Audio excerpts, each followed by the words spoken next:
Build your better breakfast at Subway with the tasty 250 combo, a 16-ounce cup of freshly brewed Seattle's best coffee, and any delicious egg muffin melt. And don't hit the snooze on this deal. Right now, come in before 11 a.m. for a $5 foot-long breakfast sub. Subway, eat fresh.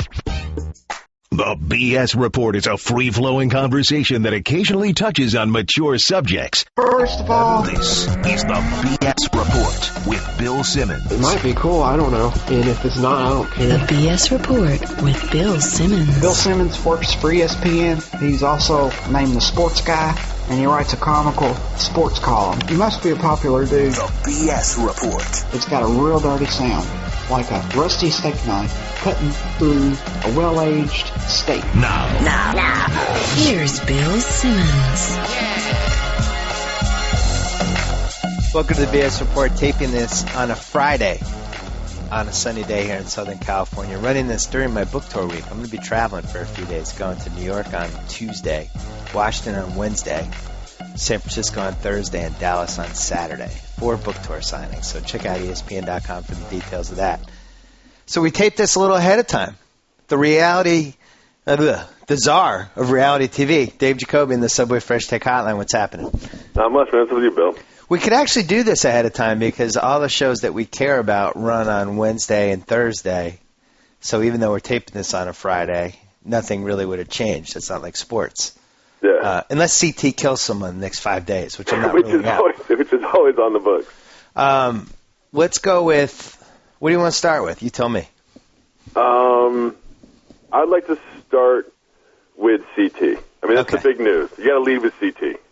So the challenge, which they have these gulags at the end of every challenge, they had a little wrinkle this week. They brought back CT and Tina, which we knew was coming because they tipped it off in the previews, but it was still pretty exciting. And you actually had to fight through CT and Tina instead of each other in the challenge. And they did the classic MTV move right as CT is about to do the gulag.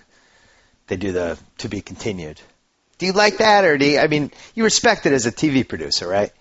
I do. I understand what it is, and I'm also seasoned enough to know, like, oh, there's 10 minutes left in the show. Yeah. There's no chance that they're going to give CT 4 minutes of airtime and then just fly him back to, with the cage that he lives in. Right. Like, so I get it, and I understand it, but I think that it's got to be frustrating for a lot of people.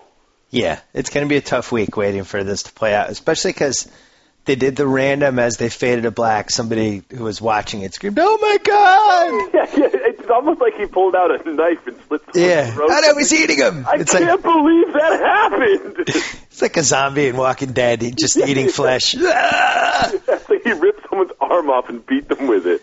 I do wonder though if MTV just taped one of those "Oh my Gods" like 8 years ago, and that's what they put for every fade to black. Yeah, I mean, it would. Something happens. I mean, I think he just demolishes Johnny Bananas. I mean, poor Bananas gets smashed up.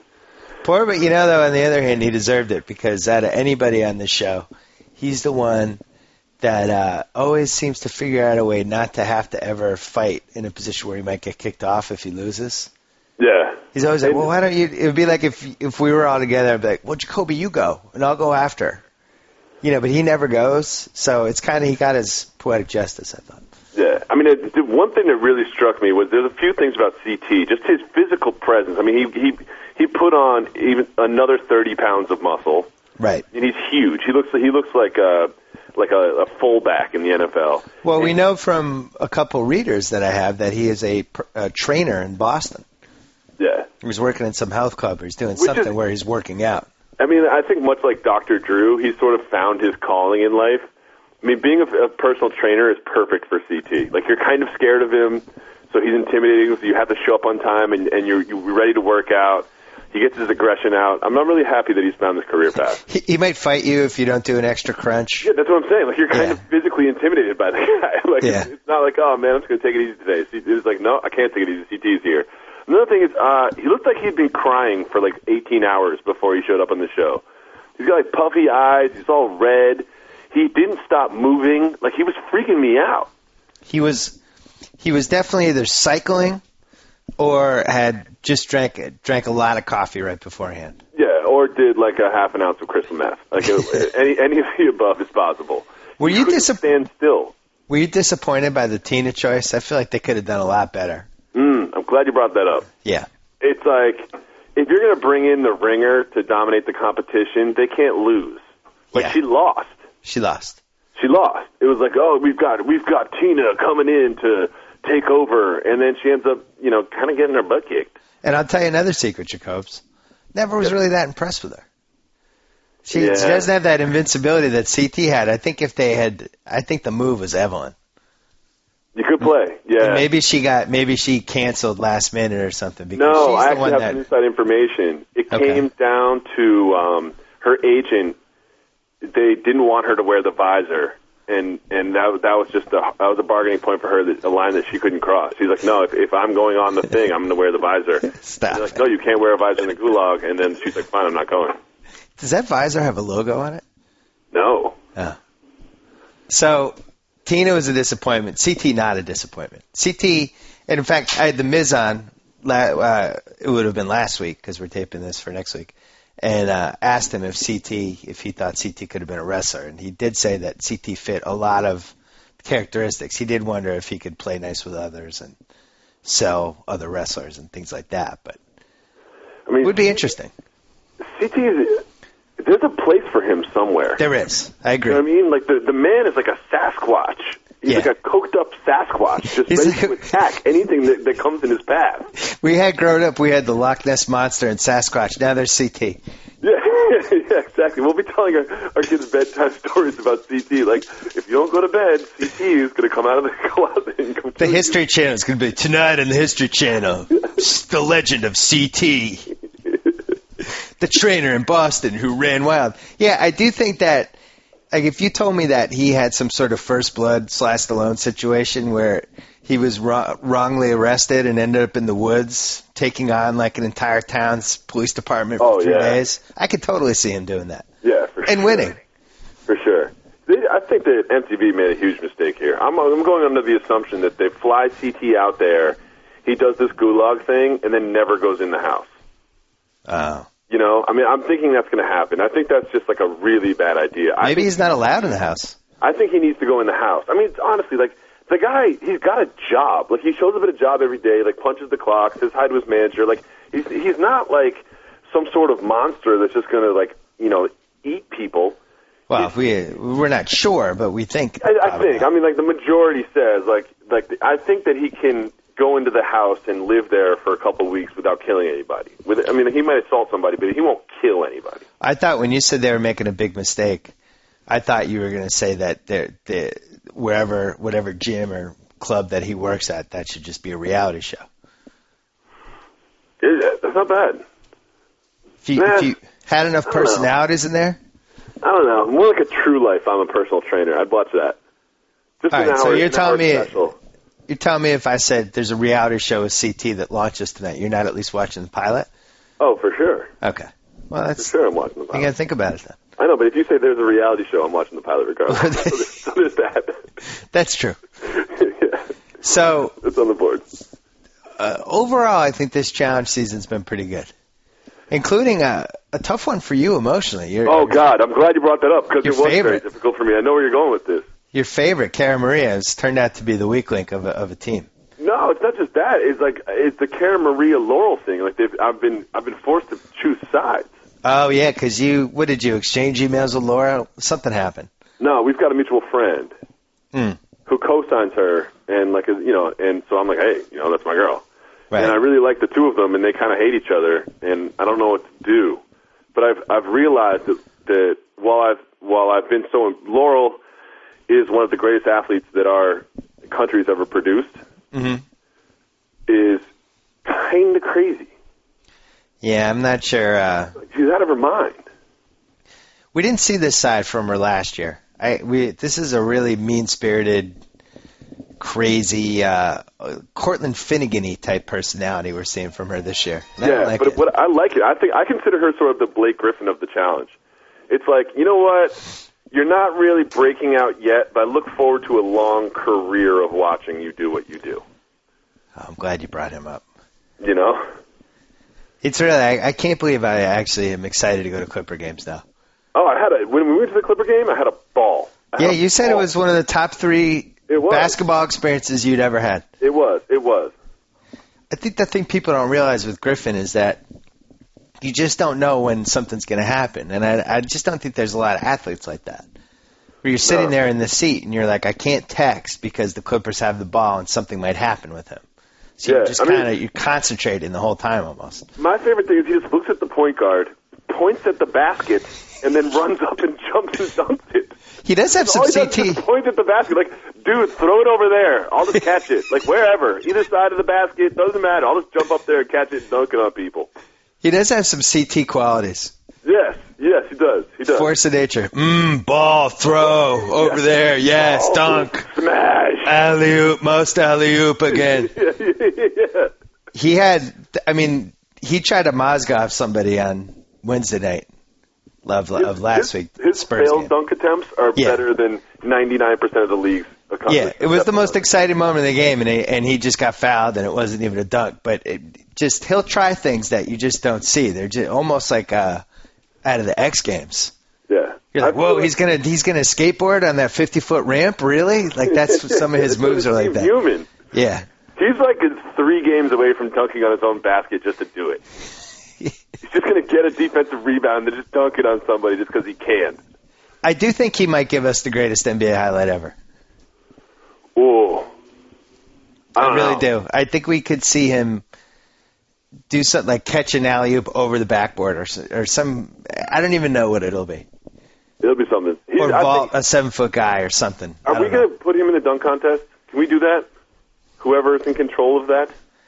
See, now, I got an email from somebody that said, isn't the easiest way for LeBron James to win everybody back to announce that he's in the slam dunk contest? Yeah, I mean, I don't understand how the slam dunk contest works. Like, can't we just pay $100,000 per participant or something? Just do whatever it takes.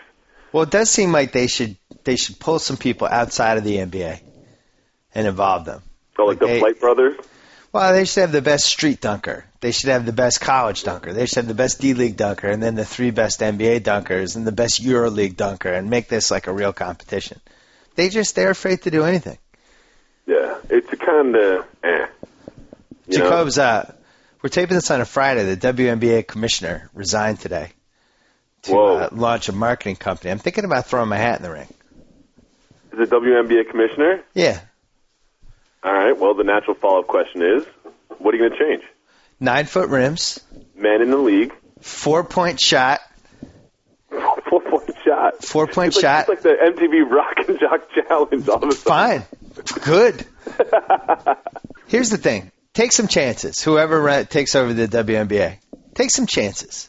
Do some things. I mean, roll the dice. It doesn't have to be my stupid suggestions, but roll the dice with a couple ideas. Do something. Get people talking about your league.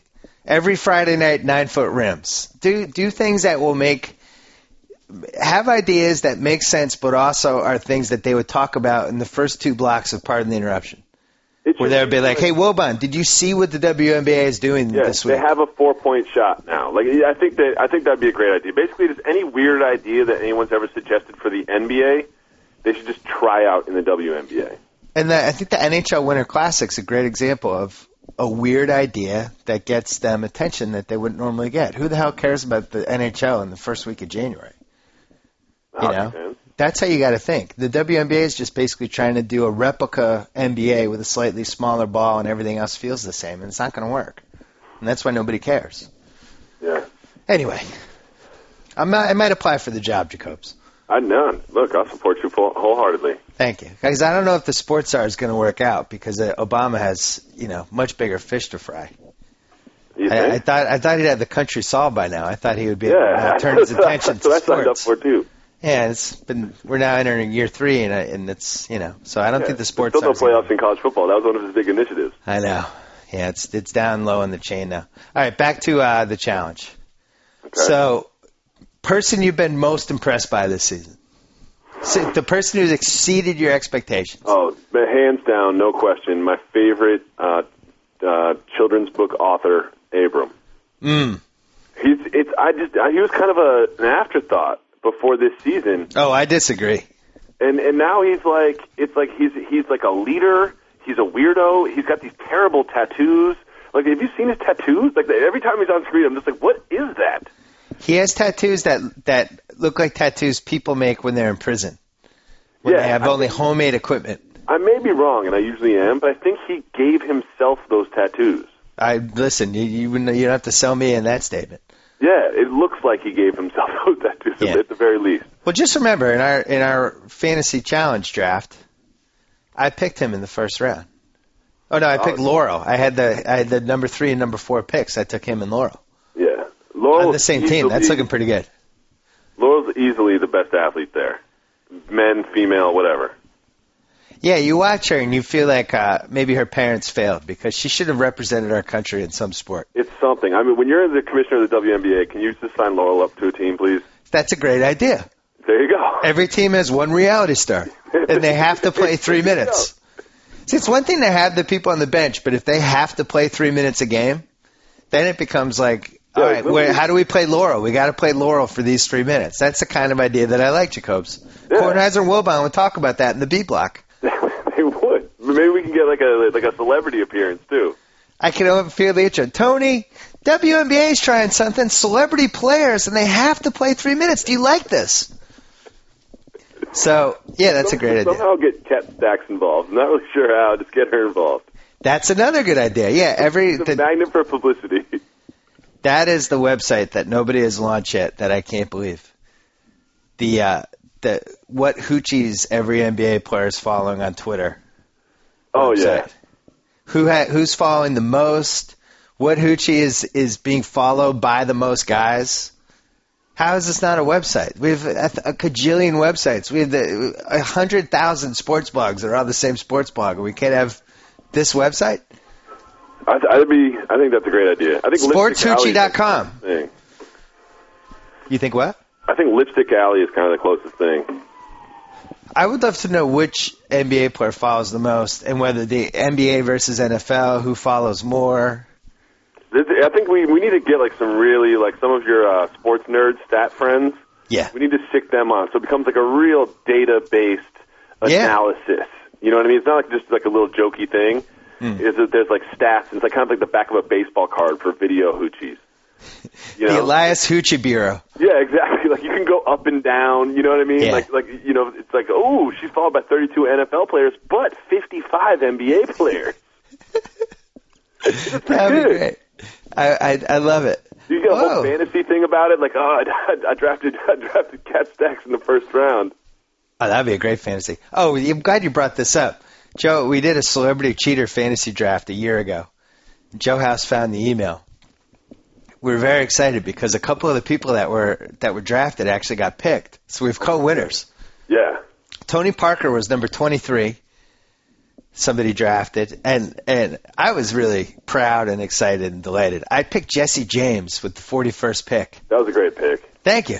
Never saw that coming. Unbelievable. What a steal. Who would have thought that the marriage between the tattooed motorcycle guy wouldn't work out with America's Sweetheart? Who would have thought? With America's potential Oscar-nominated actress from The Blind Side. Who would have thought? Who would have thought? It's a great list, and it can never get on the internet. But I was also disappointed I wasn't drafted. Once we got into the 50s, I thought I had a chance. Back to the challenge. So, Abram, you're the most pleased and excited, and you feel like he's been the MVP of the season, can we say? I would say that. No problem. He's leading. It's kind of like he's on the winning team, and he's the highest scorer on the winning team. That's kind of how like the MVP equation works. Let's just be honest. Fair enough. And he's been involved in controversy, and he's done weird things. He's the only dude in the house getting laid. Right. Female MVP? Female MVP? I have to say Laurel. I mean, she's just like, honestly, I think Laurel and CT should have like children. Oh no! And those children should be cloned, and they should make our military out of those children. Oh, God. I don't know if I love that idea or I'm terrified of it. Yeah. That would be pretty interesting. I can't give her the MVP because I thought she was mean to Eazy-E and she made fun of his penis size, which is a no. Yeah, that wasn't cool. Yeah, I don't know if he had a small one or not, but I don't think you bring that up in a hot tub.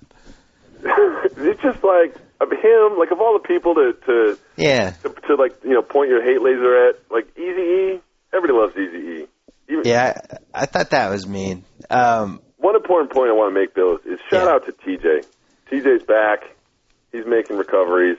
Yeah, shout out to TJ. He's doing great, and actually, I think this has been his strongest season, and he is also, he can't be eligible for MVP, but I think he deserves some sort of special commemoration. Yeah. He actually gives them crap, and let's quickly switch over to Survivor for one quick second. I felt like Jeff Probst in last week's Survivor stole TJ's gimmick about hating quitters. I feel like Jeff Probst listens to this podcast, and he saw the attention we gave TJ for his quitter hatred, and he used that in Survivor. He wants in. I mean, there should be some sort of punishment for the quitters. Like when I was watching that, I was like, wait, they just get to go on the jury? Like, I honestly feel like they should be like, fine, you'll quit. You can quit right now, but just know this. We're going to edit you out of the show. Right. Like you were never here. We will never show you. We'll blur your face. Well, I already told you the rule. You. You've already signed off on my idea for this rule. You don't get to come to the finale. Oh, no question. But you're out of the finale. You don't get the free trip in New York City, and you don't get to bring your family in the hotel. You're out. You're not. We don't mention you in the finale. No All-Star seasons, nothing. You don't get to show up. You don't even get to hang out at whatever they call that place, Ponderosa. It did lead to one great moment, though, which was the last girl who got voted out before Brenda, sobbing because she was so outraged. It's like, come on. What is she crying about? Like, I didn't get it. Honestly, I'm being dead serious here. I'm not trying to be funny. Why was she crying? I don't know, but I loved it, and it redeemed the whole quitting thing for me. I didn't know. I don't even know her name. Like, she looks completely different. I was like, well, who is that, and what is she crying about? I didn't get it. I thought Nyaka might have been the strangest contestant they've ever had who lasted more than 2 episodes. I liked her. I couldn't figure her out. I thought she was good TV. She was all over the place. She was stealing food. She was switching alliances. She was angry. Stuff. Yeah, she's just talking crazy, and she's best friends with Brenda, and then votes her out. She was fascinating. She had the same sort of weird confidence about herself that LeBron had after the Cleveland game when Craig Sager was interviewing him and about that had to be tough for you. No, I had 7 great years here. It wasn't tough at all. Complete denial. Yeah. That was Nyaka. Yeah, it just was. A lunatic. I thought last night was pretty uneventful. I was all fired up for it. I was all ready to go, and it's kind of oh yeah. Let's go a step further. Lousy season, and I think the show's in jeopardy, to be honest. What, Survivor? Yeah. Oh no, I might be out. I think it's a gimmick season next season. They have to do a gimmick season. I find myself fast forwarding through scenes more than ever. Yeah. I just I'm not interested in these two. Fast forward. Fast forward. It's like without Brenda, who was my favorite by far. That was a tough one for you. I did think I poured a 40 outside for you after she got voted out. I appreciate it. I hope it was the old English. Yeah. Without Brenda and Nyanka, it's kind of like, what am I excited about here? Well, and then they voted off the young cute one, and all of a sudden it's just no good-looking ladies left. It's murder for CBS. They hate it when that happens. Yeah. But they should do something. I mean, I told you what they should do. They should do studs versus babes. They can't lose. Whoever gets voted off, we still have more good-looking women left. Yeah, why don't they do that? Why don't they do that? Can you be commissioner of Survivor if the WNBA thing doesn't work out? Studs versus babes is the biggest no-brainer, and I can't believe they haven't done that. Yeah. I can't believe it. How have they not done studs versus babes? It's the biggest ratings they'd ever get. Another thing I don't understand about that show is how do they pick out their outfits? I don't get that part. I want someone to explain that to me. Oh, how? Why is one guy in a suit and another guy wearing shorts? I just don't understand how it works. The part that's weird is it's a show that does so much corporate integration that it's become comical. Oh my God! Can we talk about Gulliver? Peaking with Gulliver's Travels. Can we talk about Gulliver? I mean, maybe I shouldn't talk. I have a man-up sidebar in my football column, but I'm on the Fresh Take Hotline here. While I'm on the Fresh Take Hotline, can we talk about terrible brand integration? Let me criticize this, but first, $5 subs from Subway. They're delicious. Yeah, brand new chicken marinara. No, but these are different because they really trap the people. All these people want to do is like eat a hot dog and take a dump on a toilet. That's all they're thinking about. They just want to sit in a toilet and don't we all?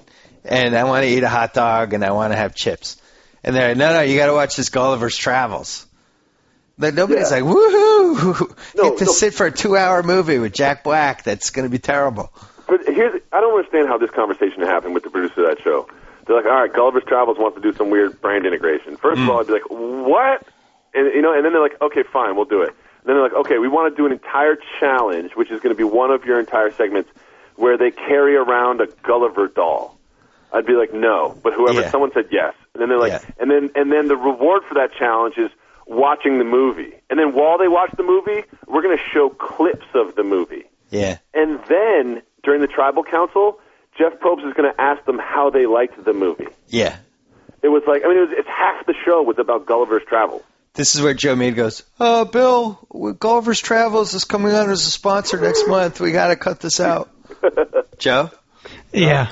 They're not sponsoring anything, right? I have no idea, Bill. Okay, good. I'm sure we're upsetting somebody. I'll look into it. They can screw off. That's a pretty good Joe Mead impression. You're pretty good at impressions. Well, no, that was my Joe Mead. Just kind of snapped out of it. He was like going through emails and just heard us and got scared, but didn't know what we were talking about, so he came in and that was that impersonation. Joe can come in very authoritatively sometimes, though. I like it. Right, Joe? That's right, Bill. Joe, we're taping this on a Friday, but I picked your team this week as one of my super contest picks. I saw that. That's a good pick. +6. No, you didn't see it because I didn't announce my picks yet. What are you talking about? Well, one of my your 5 super contest, Vegas right. contests. You're right. I went with Fitzpatrick. Nice. He's covered for 7 straight weeks. Anyway, here's what Survivor should do with the product integrations. Why wouldn't all these challenges are about food and drink, right? Those should be the integrations. Oh, I don't know, maybe a hotel or something. You know, the Four Seasons has made up a special island hotel room for you. The Marriott has set up a Marriott cottage over here for for the night. Oh yeah, that's the worst integrations. Yeah, no. Instead, we're going to be carrying around a Gulliver doll. Or how about here's a 25-inch Subway sub, teams of 3, but you have to eat this entire sub in a half hour. I'm going to go with 25 foot on that, Bill. 25 foot, that's what I meant. Yeah. You have to eat this in a half hour. And then the Subway people come out, and then you get a close-up of the sub. This is making me hungry. Yeah, it's going to be kind of disgusting, to be honest. All right, the point is, Gulliver's Travels was unforgivable. It was a bit much. It was kind of, I was shocked. They actually played clips, like full clips of the movie. It was like, when is this going to end? Sal and I were talking about this yesterday, and Sal said, "So, Benry, what'd you think of Gulliver's Travels?" I mean, one of the worst moments in television history. Yeah. Dude, I would have loved it. Benry was like, you know what? It was really hack. I've read Gulliver's Travels. It didn't even touch anything. Any of the plot points the book was on, and they just kind of like made Jack Black big. Jack Black just totally selling out. Benry, we got to shoot that again. Can you be a little more excited? We'll throw you a cheeseburger after the filming. Can you be more excited? Yeah, anything you can do. Hold on, we got to go back to the challenge. All right, I'm in on the challenge. Or should we finish Survivor and then go back to the challenge? I don't care. I want to say one thing about the challenge. Let's finish Survivor. No, let's finish Survivor because we're almost there. Brenda was the best character in the show and got voted off, and that ruined the season. And also, Marty looks like a college basketball coach when he's in the jury. Oh, yeah, the shaven Marty. Yeah, the shaven Marty with the hair slicked back. He looks like an assistant coach for Bob Huggins or something. That was one of the mysteries of the season was how Marty's facial hair was growing in perfectly like Confucius or something. It was just growing in on his lips and his chin, and it was coming out like a Confucius-type goatee. Yeah. You know who else has that? Facial Johnny Depp has that as well. Oh.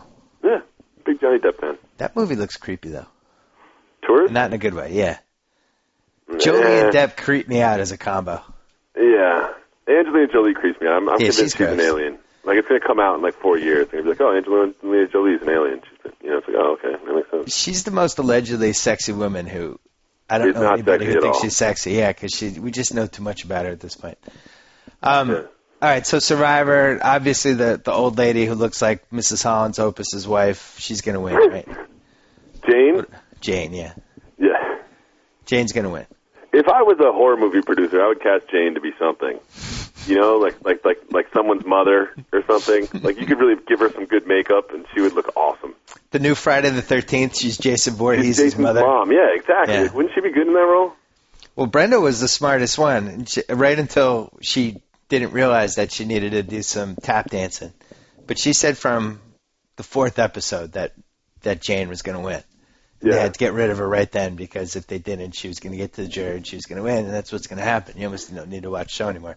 The challenge, we don't know who's going to win. I would put my money on the Abram, Laurel, Sarah team, except that they never got rid of Cara Maria, and we've had 12 challengers. You got to get rid of your dead weight. Do not. But here's the thing: is I don't understand how Cara Maria became dead weight, because when they did last season in the fresh meet, when they did that physical challenge stat thing, how many pull-ups can you do, and how many people can you punch? It was she was the best. I don't think she's dead weight. You don't think she's dead weight? No, you're not saying that just because you're in love with her? I'm not saying that. I'm in love with Brenda. I apologize to Brenda. Don't worry. How does Brenda parlay that Survivor magic into a career? Because I feel like CBS just shook up their morning show. Now we're talking. Let's get Brenda on the air. Just give her the job. She's the smartest, hottest chick on TV. Yeah. She's a morning show host, or she should be on The View. She'd be great. Or she should work for ESPN as a sideline reporter. There's a million things she should do. I may or may not have Googled Brenda. Okay. And I may or may not have learned that she's got a paddleboard company. Oh. In Florida, yeah. She's the queen of paddleboarding. If you had Googled Brenda, how old is she? Oh, I don't know. We don't know what college if I were to guess, I would say 26. Yeah. Well, she gives me the same feeling I had, ironically, and I hate myself for this, but when Hasselbeck was on. Elizabeth Hasselbeck. She was so likable on that show. And I remember watching it and thinking, she's going to go on and do more than just this show. Yeah, I think Brenda should. She'd be on The View. But anyway. So, at gunpoint, I think Abram, Laurel, Sarah, I think that's the team that wins, despite the dead weight with Cara Maria. Yeah, the great team wins. Do you think they let CT go? I mean, they flew him out there. Do you think this is his only thing, is to, wrestle around with Johnny Bananas and then he flies home? I was thinking about this. I think it would be cool, remember in Silence of the Lambs how they kept Hannibal Lecter in that big cage when he can interact with people? I think that would be cool if they built that in the house and he was just in the glass room and he would try to lure people to come over and give him stuff and they'd be like, no, don't get too close. That would be him. That'd be good. And eventually he'd escape and he'd be wearing Johnny Bananas' face as they brought him to the hospital, but it was really CT. If he's available to fly to Prague, why not put him in the cast? I don't understand why you're what are you worried about? Him beating somebody up? Guess what? Great television. Well, they probably do have some legal issues. I don't know. Well, you're a big Bad Girls Club fan. Big Bad Girls Club fan. Why wouldn't they? Couldn't they do a Bad Boys Club? Just have people like CT in it? No. No, it's not. It's. You hated that I did. No. Because that's the Ultimate Fighter. They did that. It's just lame. All right. That boy, it's not as. This is going to sound strange. It's not as much fun to watch dudes argue as it is girls. I don't know why. Yeah, you're right. Am I in trouble for that? No, I think you're 100% right. Yeah, I don't know why. As we learned in the 2-part reunion special. Yeah, dudes don't really argue like that. Yeah. But girls will just let it go. The reunion was insane. It was insane. It should have been pay-per-view. I mean, first of all, they had a cast of 35 different women on that show because everyone kept getting kicked off or leaving or something. There's people I forgot about. I was like, oh yeah, hey, Kat, I forgot about you. That was my first Bad Girls Club season. Is it a tradition that there's the one girl who is a little tentative in the house who then watches the show and decides at the reunion that she's going to prove that she's not a pushover and do the rhino charge 3 times? Yes. Okay. Erica, you're talking about? Yeah. I like the rhino charge. It's pretty funny. They're in the high heels. Yeah, and they know damn. I mean, how many security guards did they have there? A lot. 7 or 8 security dudes. A lot. Your girl, Leah. Yes. I think she has really severe emotional problems. What do you mean? I think there's something really wrong with her. Well, Like, I feel like a lot of those- severe emotional problems, I say passionate. There are girls in that show who definitely played up a little bit, and I don't feel like I feel like something in her brain would snap and she couldn't get back to a normal place. I don't think so. No? No, I mean, I think she's great. So rank Brenda versus Cara Maria and Leah. Sounds like a good time. No, who's to rank them? Who's number one out of those three? Brenda. I think Brenda's going to be like president in 24 years. The only thing is, she did screw up. She barely made it in the jury. Yeah. Negative points for that. Yeah. Brenda, and then Leah, and then Cara Maria. All right. So, challenge. What, are we almost? Was next week the last week, or we got two left? No, we got a few left. I think we have a few left. Think we have a few left? How many? Yeah. How many are they going to the gulag with? Well, I think there's two more. There's two more gulags, and then there's the final, I think. Oh. So it'd be 3-man teams, you're thinking? Yeah, three. I think it's going to be different, like depending on how many people you lost. It's almost like an advantage to lose people. That's like the weird thing is like everyone fights to keep their people and get all excited when they win gulags, but you're probably better off not having them in the final. I'm with you. Now, let's talk about Brad and Tori. Okay. They've got a puppy waiting at home, Bill. Brad's gone in a lot of different directions on this show. We've had drunk over the top Brad. We've had a little more subdued, but watch out that one night during the season when he drinks Brad. We have I'm getting married. I just want to make enough money to start a life with my family, and then I somehow get punched in the face anyway, Brad. Now we just have Whip Brad. I don't like Whip Brad. Brad's not impressing me. He's No. like, we don't have a leader on this team. We don't have a leader. Who's going to be the leader? We need a leader. It's like, Brad, Yeah, you've been on 9 of these. yeah, you can do that. You know what I mean? He's like, and he's looking at Tori. He's like, well, what's your plan? What's your plan? What's your plan? It's like, Brad, not a lot of independent thinking coming out of Brad. Well, then Tori had that. Tori had a creepy quote that I actually wrote down. A Which happy was what? wife is a good life. Happy wife, happy life? Happy wife, happy life, whatever. Yeah. A little creepy. I think It was it's almost like 100% she- correct. like- I'm going with that credo. Well, I mean, but it was almost like she's laid down the law with Brad. Look, if I'm not happy, you won't be happy. And I mean, you will not be happy. So you better make me happy. Because Brad's just in that challenge. Like, oh, I got a big Brad story has gone happening. from like the drunken, crazy alpha male to this like whipping boy guy who's excited to see his puppy. Like he was like legitimately in that interview. He was like, I really miss this puppy. Like I got a puppy waiting at home for me. You know I who he's gotta get turned hold of that into? puppy. He's turned into Ross from Friends. During like the last 5 seasons, he's turned into like a Friends character. It's a bit sad. Hopefully, this is his last challenge. I personally don't think that married people should be allowed on. The only I wouldn't mind seeing a divorce play out on reality television. Shout out to Real Housewives of Beverly Hills. Yeah. But I think that's the only reason. If it's like if it's like the Tory Brad thing, it's kind of boring. The whole challenge, they're really focused on the challenge itself. Like they need to do a challenge where it's like just goofy and drinky and partying and hooking up and stuff. Yeah. And I talked about that with The Miz because that's a little more what it was like back in the day. Yeah. I've seen what's on MTV. They could go 90 minutes with these shows. You could bump your rerun of Teen Mom where, Amber punches her husband in the face. We've all seen that one. You can bump that one and go an extra half hour with the challenge. Yeah. I wouldn't mind it. So, Bad Girls Club. I mean, not Bad Girls Club. Real Housewives of Beverly Hills. Yeah. You're in on this now? I've fought the Real Housewives thing for a long time. Yeah. You know what I mean? Like for a really long time, I was like, my lady would have it on, and I'd just like, nah, I don't watch this. I'm going to go, look at stuff on the internet or do whatever I do. And then but the Beverly Hills one has got me. The Beverly Hills one has hooked me. It reaches the potential of the show because I'm with you. I haven't really watched them. And I'm not really interested. Like, they had that Washington one. I could care less. But if you're going to do this, you got to do it with excessively wealthy people who are doing things to their faces and don't seem like real human beings. Yeah, I mean, it's insane. Like, the amount of plastic surgery those women have is crazy. And the husbands, don't count out the husbands, because the husbands have had, the husbands that don't look like guys. They all kind of look like B. Arthur. B. Arthur, like wearing like a black jacket.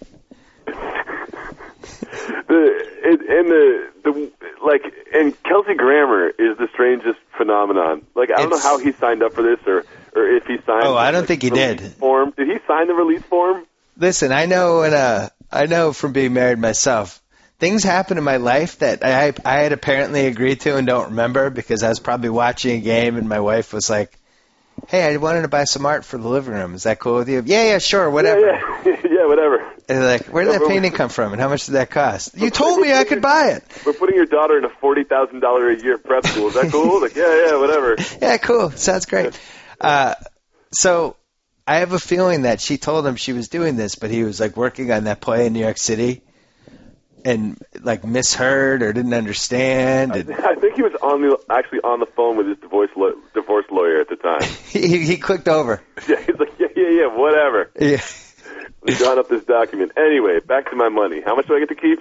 Because it's really kind of a shame that he's on the show. This was like one of the biggest TV stars of the last 20 years. And I think it probably, I'm just going to make a statement here. I mean, I like to make statements based on no fact or evidence. And it's probably the best spin-off show in the history of television. Yeah, that's a fair statement. Yeah. Yeah, I think it's the best spin-off show in the history of television. And he's Frasier. He's like Melrose Place, maybe. I think you like Melrose Place a little bit more. No, I was kidding. Everybody else. I think Frasier is the most successful spin-off of all time. Yeah, I think so. Because it won multiple Emmys. Yeah. He's an icon. Like, he's Cheers, man. He's Frasier. Like, what are you doing, what is your wife doing running around on Real Housewives? Yeah. So she's in it. There's a Maloof sister. The only Maloof sister, I'm guessing. Who really, her only contribution to the show is to tell everybody that they should come to the Palms for the weekend. Yeah, so which basically is the plot every single show. Yeah, the generic plot is there's a private jet and they're all going to the Palms, but somebody's not sure if they should go, and then they go, and then they have a dinner, and somebody says something that somebody else takes personally. And then they get upset, and there's always the dinner where there's a table and someone's mad, and then they walk away. But it's not really like a full-out shouting match, but there's a lot of passive-aggressive stuff going on. My wife loves it. Yeah. It's one of her favorite shows ever. She just absolutely loves it. It's good. It's a good show. The best part, though, is I don't remember if we've talked about this on a podcast, so forgive me if we have, but I don't think we have. But there's a child actress on the show from like the 70s who's probably like 5-6 years older than me. She was the girl from Return to Witch Mountain. Escape from Witch Mountain, one of those movies.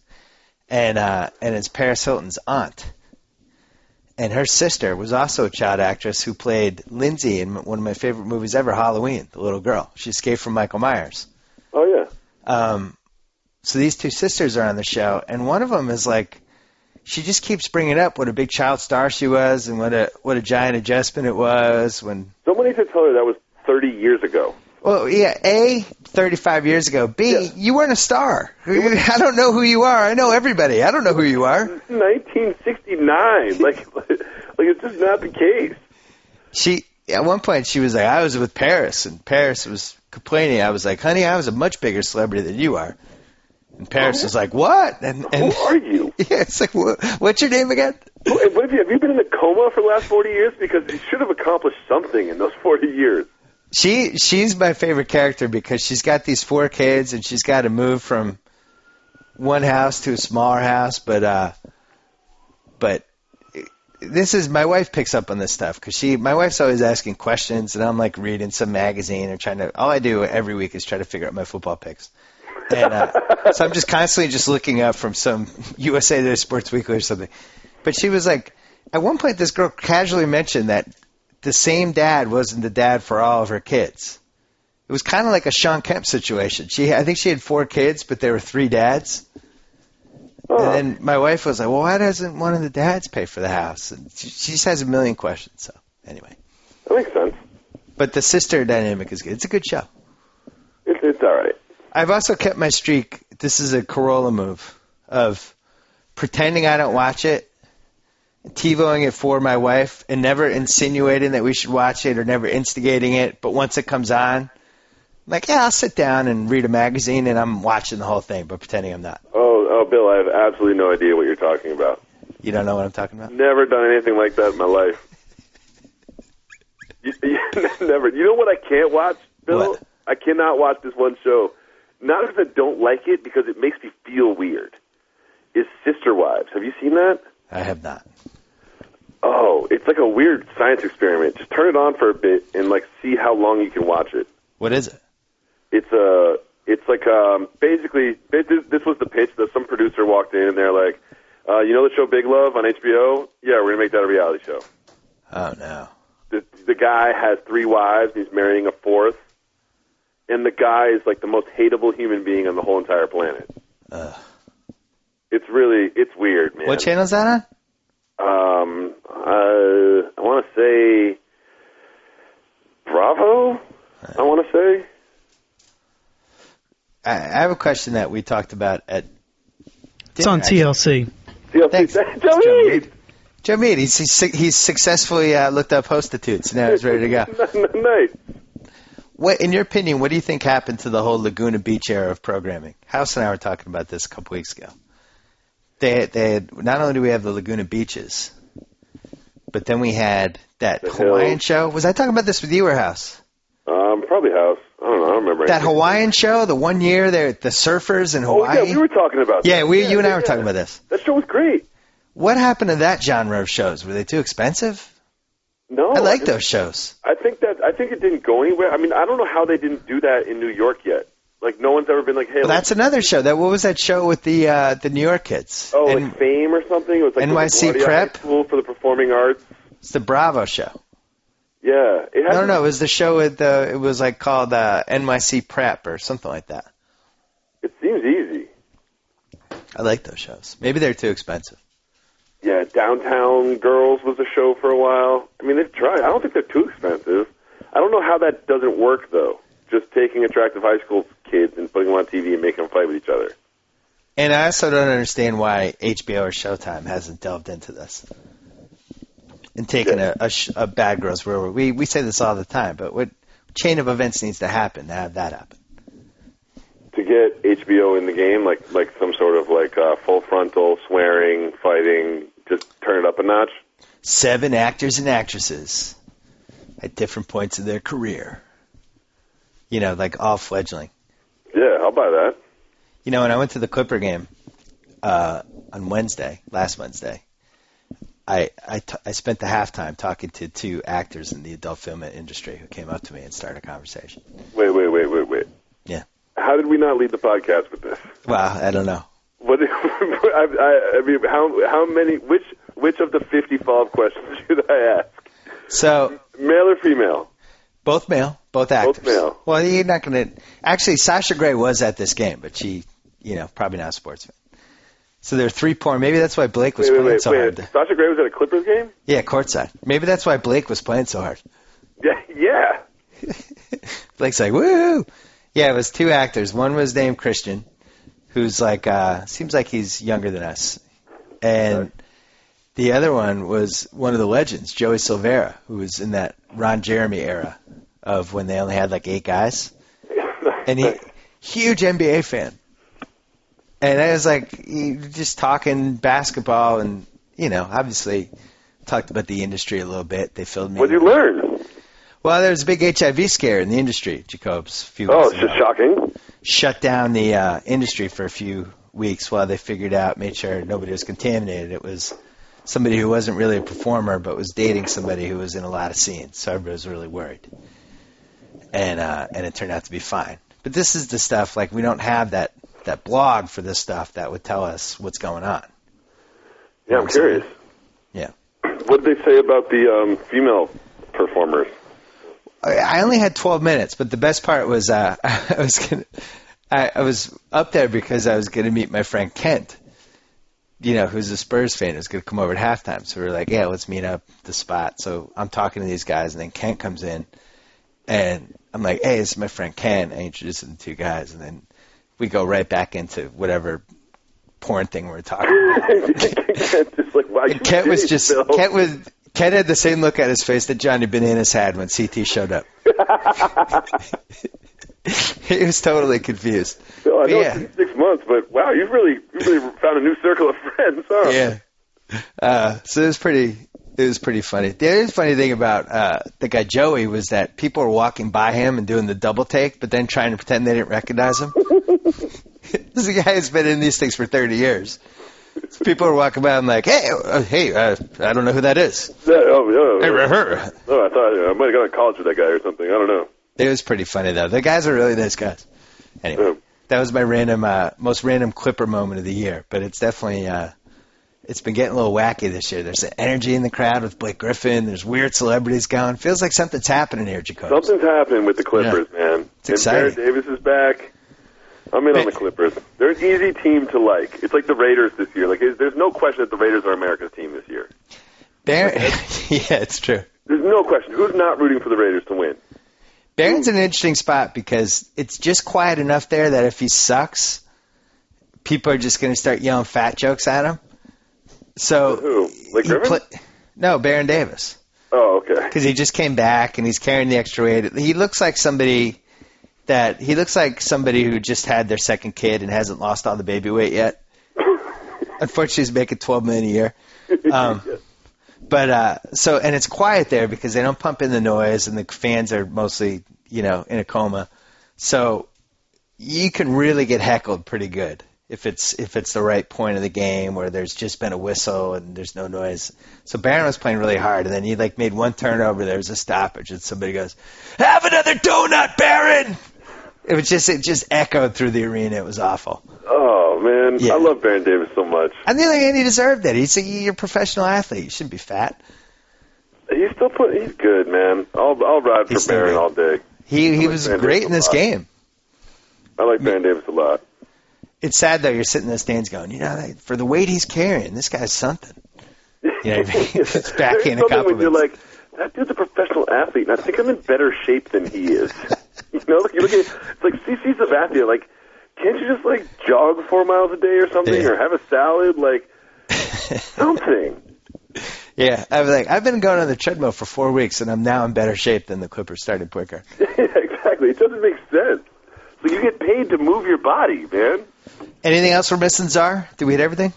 Tony Parker just checked out of the Jacoby house. Oh, we need a Jacoby house update. Yeah, let's hear it. Tony Parker's out. It was weird. Honestly, we booked him for 2 weeks, and, after 3 days, he was just gone. He didn't even check out or anything. He was preparing for a tsunami of hatred, and just never showed up. Sleeping with the teammate's wife, and, Eva Longoria, there was just so much there, and it just, all of a sudden just blew over, and he's out. Whoa, now, where does Tiger Woods stand? Tiger's still in the Jacoby house. Okay, good. He's still there. I'm glad you're letting him tweet. Yeah, well, it's like a work release sort of thing. Okay. You know what I mean? It's like you gain certain privileges over time for good behavior. What about LeBron James? Is it true that he has the penthouse suite of the Jacoby house? I'm not at liberty to give out that information. Okay, fair enough. Part of some of our high-profile guests, for their safety, I don't give out their room numbers. I'll rephrase. Has there ever been anybody who did less to earn an invite to the Jacoby house than LeBron James, who is in the Jacoby house? I just don't understand it. I don't get it. And I'm gonna go there. I'm gonna go here with it. The Heat are going to represent the Eastern Conference in the NBA Finals. Oh, stop it! I'm saying it right now. Just stop right now. Stop. I don't get this whole. I was talking to my best friend. He's like, it just doesn't work. There's, Dwayne Wade, LeBron. There's only one basketball. It's like, what are you trying to say? They're too good to be efficient. Well, it's going to work if, and again, for the 9th time, we're taping this on a Friday, the day after they whooped on Cleveland. It's going to work if they let LeBron run the show like he did in that Cleveland game. That was Dwayne Wade saying, okay, here you go. It's going to work. They're going to do that. It has a chance to work. But they're going to represent the Eastern Conference in the finals. They're still playing 3-on-5, and they still have some major, major holes. And I still haven't seen them The second Celtics game, the Celtics just ran through him like a butter knife. Runs That through Ray hot Allen butter. had a weird night that night, though. He didn't miss anything. Doesn't matter. They can't stop Rondo. The Celtics are deep. They got big guys. Now that Shaq's playing well, who's Miami going to guard him with? Ilgauskas? Give me a break. Again, the Celtics, their seventh best scoring option is somebody that can get points every time against this team. Shaquille O'Neal, I went to that Heat Celtics game. Not the most mobile human being out there. Mm-mm. Not agility and quickness are not two things I would say. Oh, wait a second. You went to the Heat Celtic game. That's right. Tell us about your fan-up experience. My fan-up experience was good. There was good energy in the crowd. Like, I think people are kind of getting at Heat fans for not showing up on time or whatever, but it was a lively experience. I really enjoyed it. There was a lot of energy there. It felt like something was happening.